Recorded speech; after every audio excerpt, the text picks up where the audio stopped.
Chandu the Magician.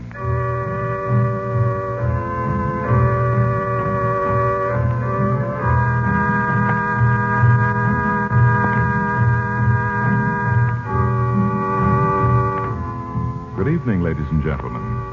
The makers of White King Granulated Soap present for your enjoyment Chandu the Magician. Before our play begins, we would like to take a moment, and I mean just a brief moment, to say something that will help those who have clothes to wash. Our suggestion is that you use White King Granulated Soap. Put White King in your washing machine. If your husband happens to do heavy, dirty work, if his overalls and jumpers and work shirts have made you work and washing trouble, you'll not only like what White King does, you'll say, I love that soap. And your hands, the hands you'd like to keep young and lovely, how kind White King will be to them, the only hands you'll ever have. And listen, save White King box tops. You're going to want them for something you're going to hear about on this program. The moment is up. Now, on with Chandu the Magician.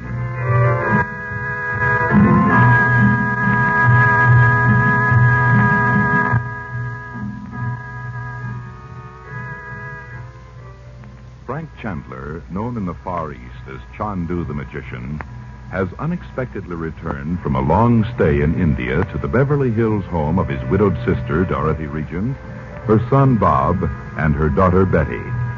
But Chandler does not know that all day Dorothy has felt a strange premonition of disaster. She forces herself to say nothing of it, even when Chandler produces a crystal ball and urges her to look into it with the others. They are shown a scene in India with Chandler on the deck of a houseboat talking with his teacher, the yogi.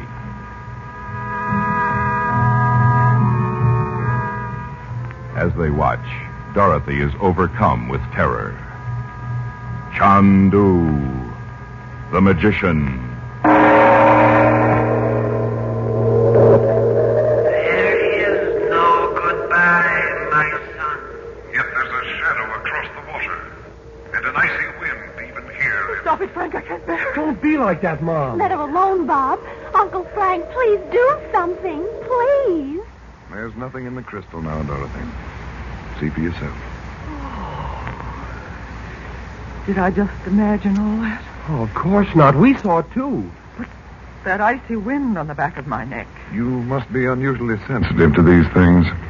But if we really did see that picture in the crystal, why did it suddenly disappear? Because you were afraid. Bob, you may as well turn on the lights again. Okay. Too bad you had to get all jumpy, Mom, just when it was getting interesting.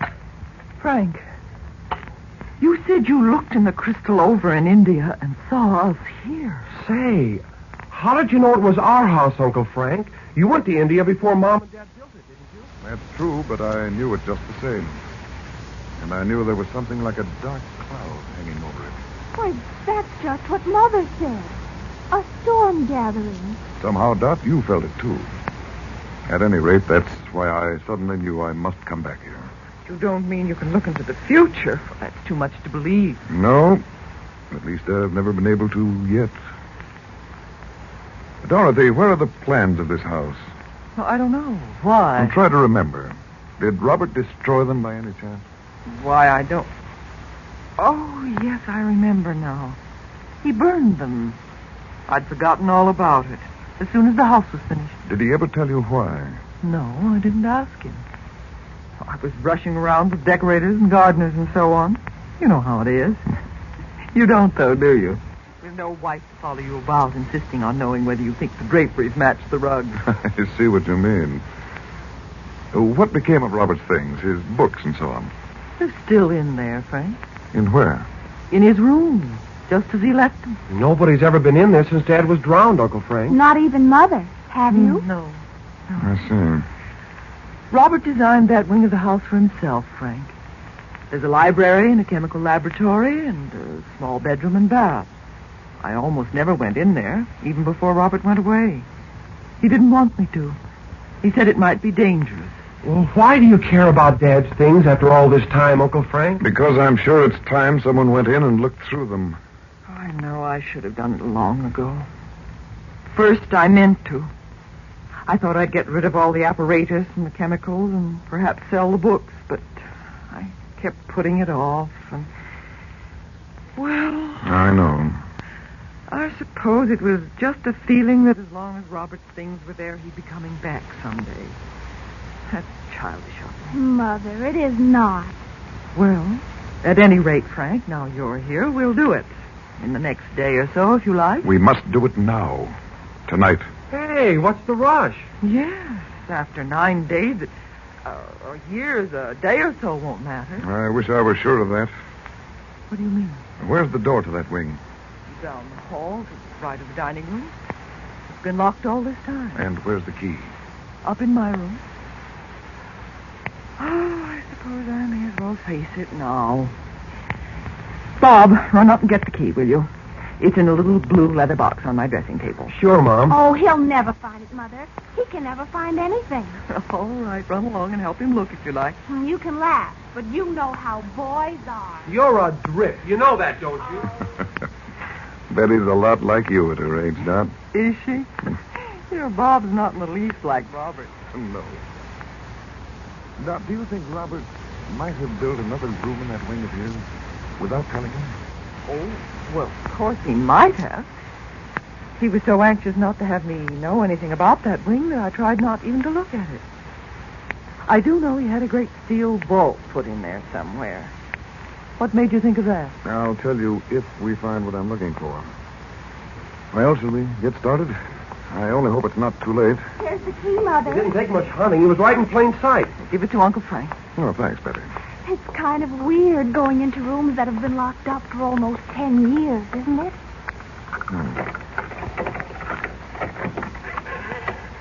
Wait a moment until I find the light switch. Oh, yes, here. Look at the dust. So this was the library. Did Dad read all those books? Brother. Oh, I suppose so. Mother, over by the door. A big bronze statue. Oh, you're not kidding. Well, what's it supposed to be? It's a Buddha. Well, what would Dad want this thing for, Mom? Oh, it was given to him years ago in Singapore. Oh, it's a creepy thing, you know that? It kind of smiles at you, as if it knew a secret and wouldn't tell. Well, perhaps it does. Oh, now, wait a minute, Uncle Frank. Buddha seated on a pedestal covered with lotus blossoms. Might be... Yes, it is. Oh, look, Bob, look.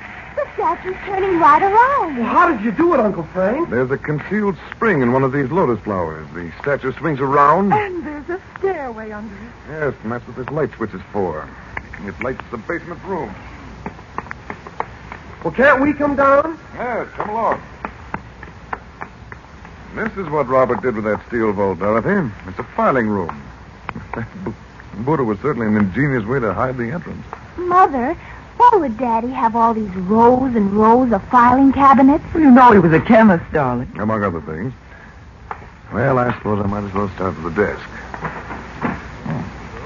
Nothing seems to have been disturbed, though. Everything's covered with dust. Disturbed? How could it be? I don't know yet.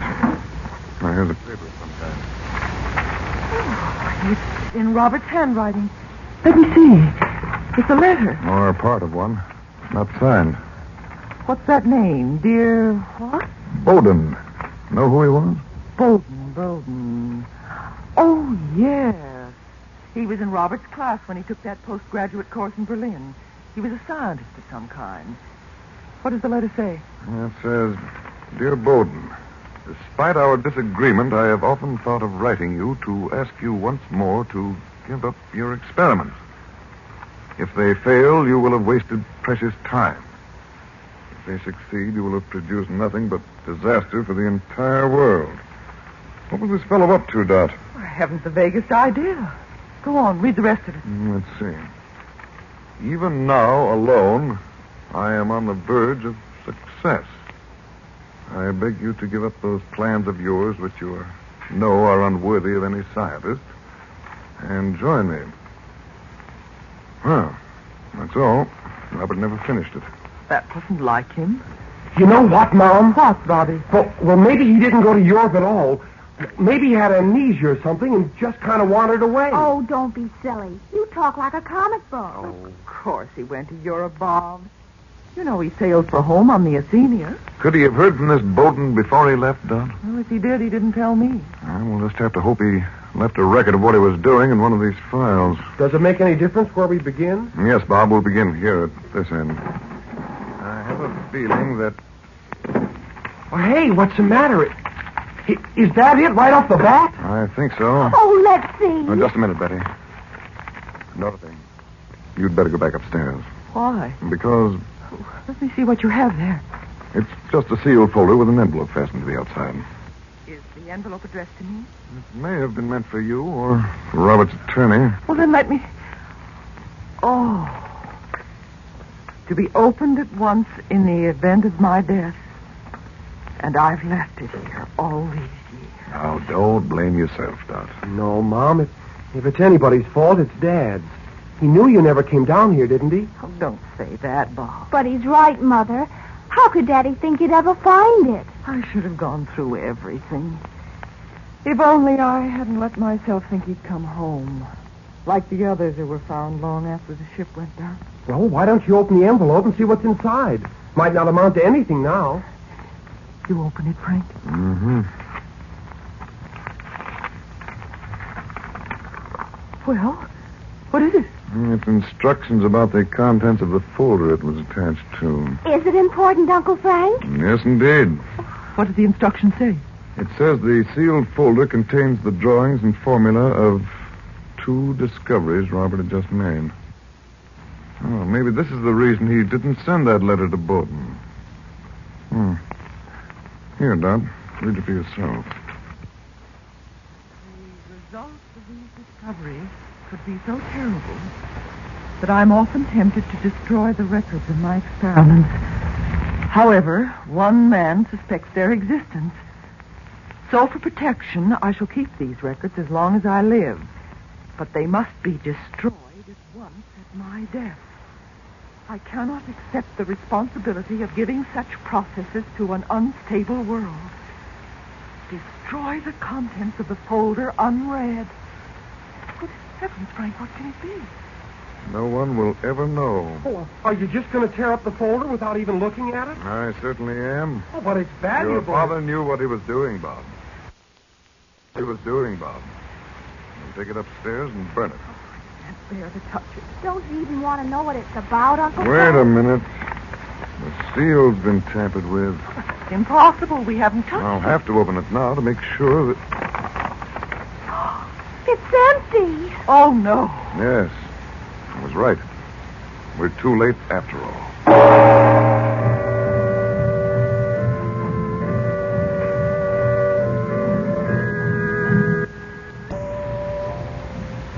Before we bring to a close our drama this evening, may I say something to the ladies on the subject of hands?